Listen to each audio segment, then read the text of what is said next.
na hearing, patawag natin Shopee sa Lazada. May kalaki-laking kumpanya, pag nagpa-advertise to, daan-dang milyon kung sino-sinong celebrity kinukuha.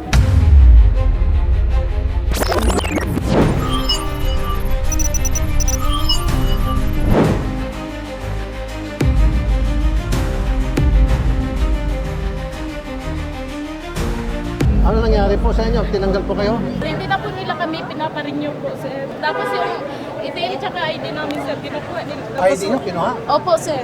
Tapos yung pinakapundo namin, sir, ayaw nilang ibigay yung sahod namin kasi pag hindi po namin isurrender yung ID po namin tsaka ATM, sir.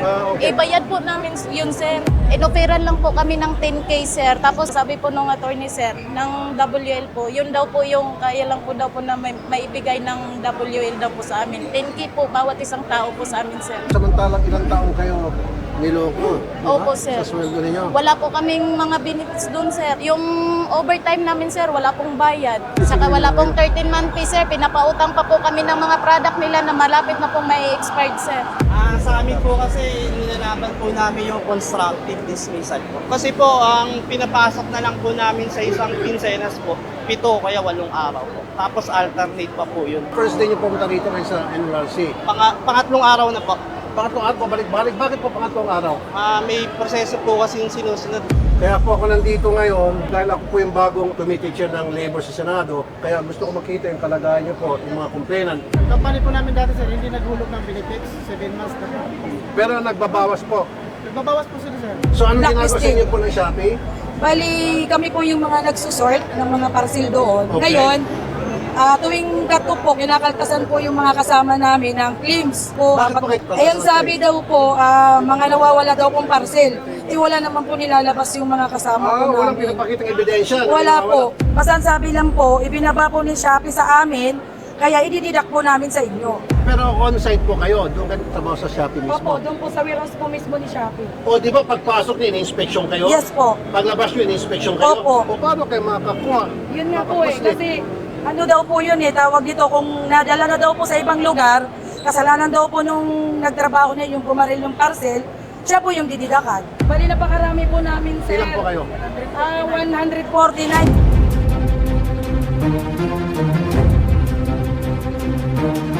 Morning po. Sorry po sa biglang pagpunta ko rito. Talagang intentionally I came here unannounced because I want to see the situation sa baba, particular na kung ano yung experience ng mga manggagawa at nakita ko po masakit sa dibdib. Nung marinig ko yung mga hinaing nila and marami sa kanila pabalik-balik na, meron sa kanila 4 times na and then another 2 or 3 times sa dole. Kumbaga 6 times na sila nagpabalik-balik. So naintindihan ko bakit maraming mga manggagawa na nagsasawa, napapagod na lang, hindi na tinutuloy yung reklamo, yung iba pupunta lang abroad. So yung reklamo na nawawala dahil sa napakahabang proseso, tinatamad na sila. Maybe pwede natin paiksian yun. Meron po kasi sa labor code na kailangan meron dalawa pa rin na conciliation and mediation proceedings. I think I have to amend that stupid law. So I'm sorry kasi sa unang meeting, of course, yung employer, babaratin sila. Sa pangalawang meeting, of course, the same. Hindi naman magbabagong posisyon ng employer. Unless kung merong kang ilalagay na banta na kapag hindi ka nagbayad, ito mangyari sa iyo. Unless kung nakita ng employer na kapag hindi ako nag-agree doon sa request ng mga magagawa, something will happen to us, to our company. Hindi mangyaring ganun, di ba? So yung mga employer, they'll stand by their first offer. After the second punta na rito, submission of position Yes, paper, iabot lang sa kanila. Tama? Yes po. After that, magre-reply or pwede po ba wag natin pahirapan yung mga manggagawa as it is, inapi na po sila doon sa kanilang company. Tapos pagdating sa dole, iniinsulto sila, binibigyan silang katiting. Tulad nung sa WL Foods, 10,000 lang yung offer. Of course, tatanggihan nila yon. So pagdating dito, pabalik-balik sila. Sir, paano natin mapaiksi yung proseso, sir? So sa unang conference sa dole, ang tawag po doon ay SENA. Tama? Yes po. Single entry approach po. Mag-uusap yung employer at yung employee. Yes po. Yung employer may kasamang abogado. Hindi po bawal, pero... Hindi bawal. At ang employee, walang abogado. Yun po. Pwede po siyang may lawyer na nakasama, pero kadalasan po wala pa. Kadalasan kasi pobre. Yes po. Kaya anong nangyari, naduduro yung manggagawa dahil si employer may lawyer, si manggagawa wala. Dapat sir, pag humarap yung si employer at si employee, merong abogado si manggagawa sa dole level pa lang. Pwede ba palayasin natin yung abogado? Kasi nakaka-threaten yan eh.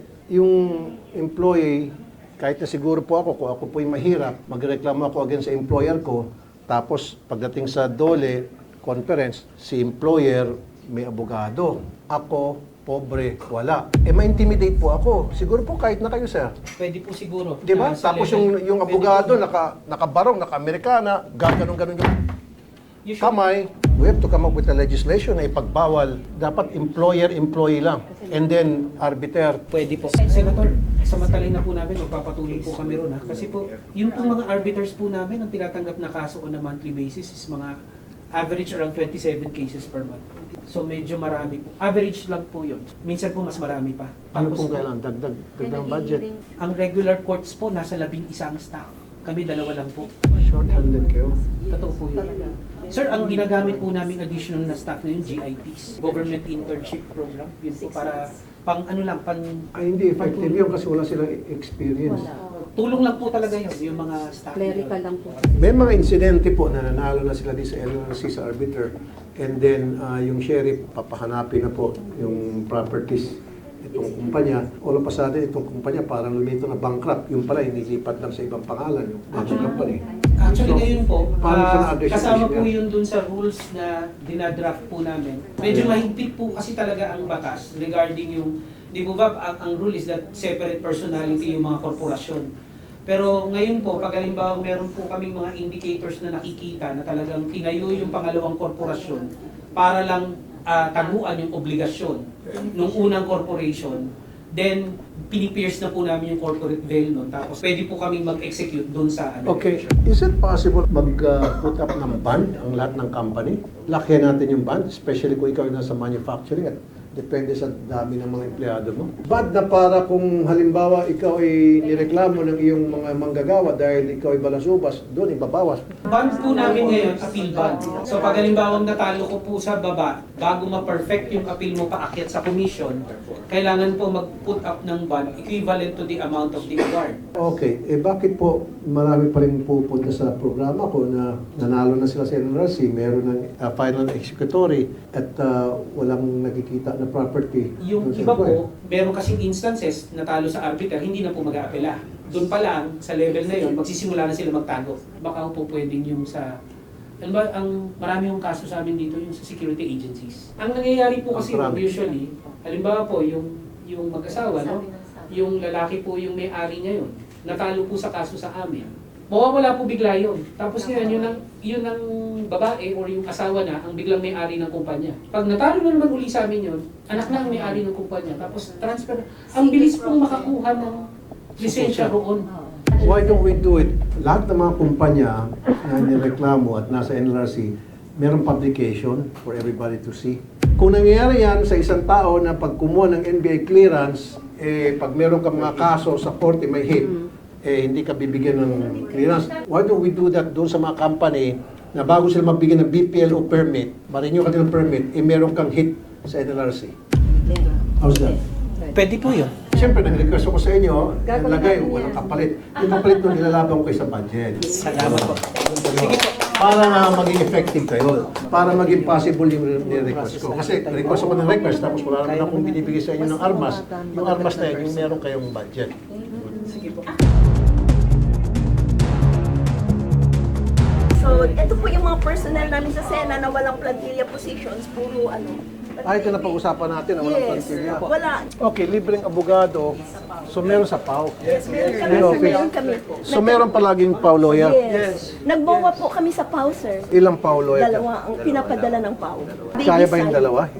Kulang. Kulang po. Ito po, magandang hapon. Kanina po sa baba, kausap ko mga taga-Shopee. Kayo naman po sa Lazada. Ano naman po yung sa Lazada sa inyo? Sa Kairipis po sir, tsaka yung sa ano po namin, sa bahay namin. Ilang taon po hindi ka nabigyan ng 30 month? Magti 10 years na po. Sa susunod na hearing, patawag natin Shopee at sa Lazada. Yung dalawang yun. Yung sa baba, ganun din eh. Halos kaparehas ang reklamo nila. May kalaki-laking kumpanya, pag nagpa-advertise to, andang milyon, kung sino-sino celebrity kinukuha. Sir, hindi mo na ako pinasahod, sir.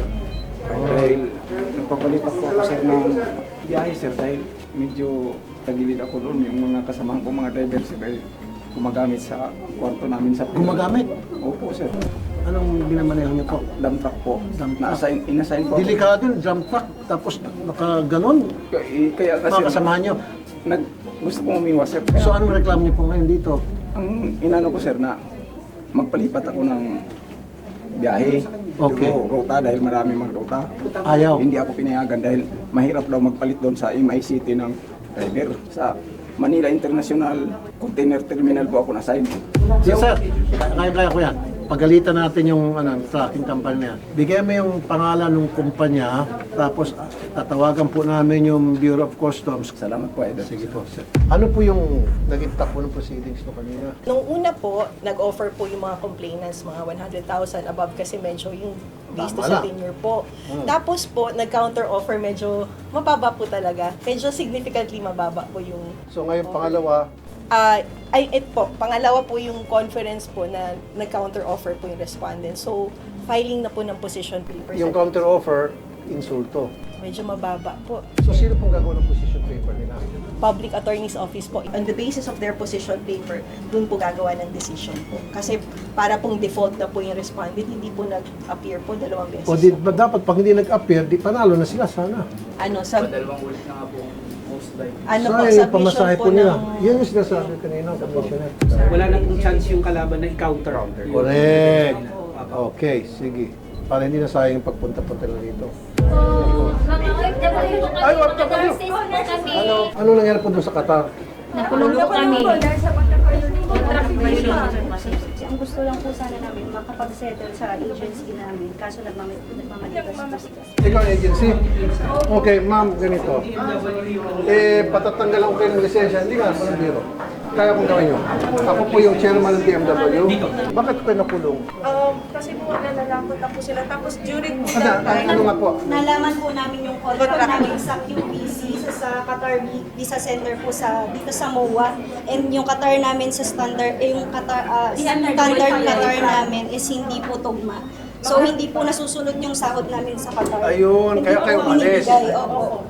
Okay, tapos ngayon kinasuhan kayo ng gagawin. Kasalanan nyo, pwede ko kayo patanggalan ng lisensya. Promise, watch me. Tanggal na, ano pang NLC yan? Opo. Actually po, madami pong ganun. Kaya lang kami lang po yung naglakas ng loob magreklamo. Dapat, pagdating doon sa deployment nila, meron isang counterpart nyo, tao nyo na nasusunod ba yung kontrata nyo dyan? Okay ba kayo dyan? Kumusta ang kalagayan nyo dyan? Di magsusumbong sila. Hindi po eh. Pangit dito ang accommodation namin. Hindi maganda yung trato sa amin. Boom! Wala Pull po out. silang ang sabi mo Senator, pag-alis namin, Senator, wala pong nang reply. Sinabi pa sa amin po na tiisin na lang daw po kasi nandyan na po kami sa Qatar po. So ano pong habol nyo ngayon? Yung mga pera hindi nabigay sa Opo, yung sahod po namin na hindi binigay. mga nurse po kayo. Opo. Ito po hindi pa po umuwi. Mindanao. Tapos, saan ka? Saan po kayo nga nakatira? Kahit saan po muna kasi wala kami mga pera ni ate. Minsan nakikitira ako sa kanya.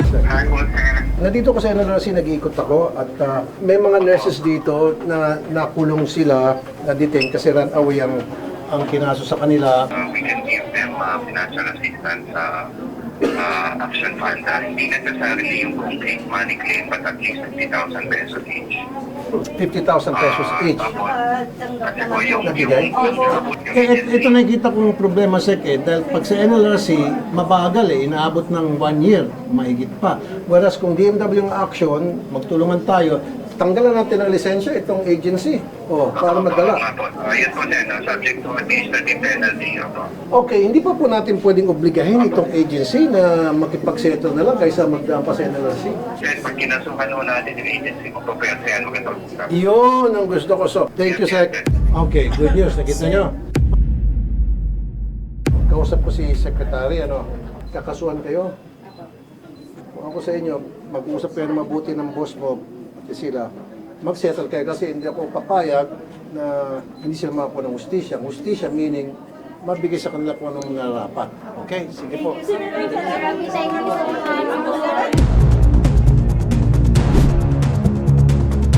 dito po yung filing ng kaso. Ito po yung pag nagdadakit po sila po yung nagsasampa ng complaint.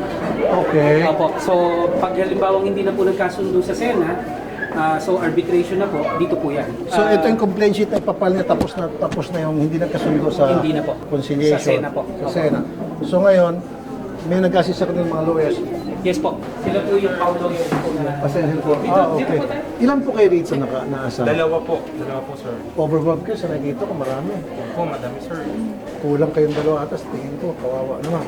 Mga ilan po sa tingin nyo? Yung, nakikita niyo po yung flow ng influx ng mga complainants. Usually, sir, per day po, maabot kami 50 to 100 po. Depende po sa ano. Paiba-iba po, sir.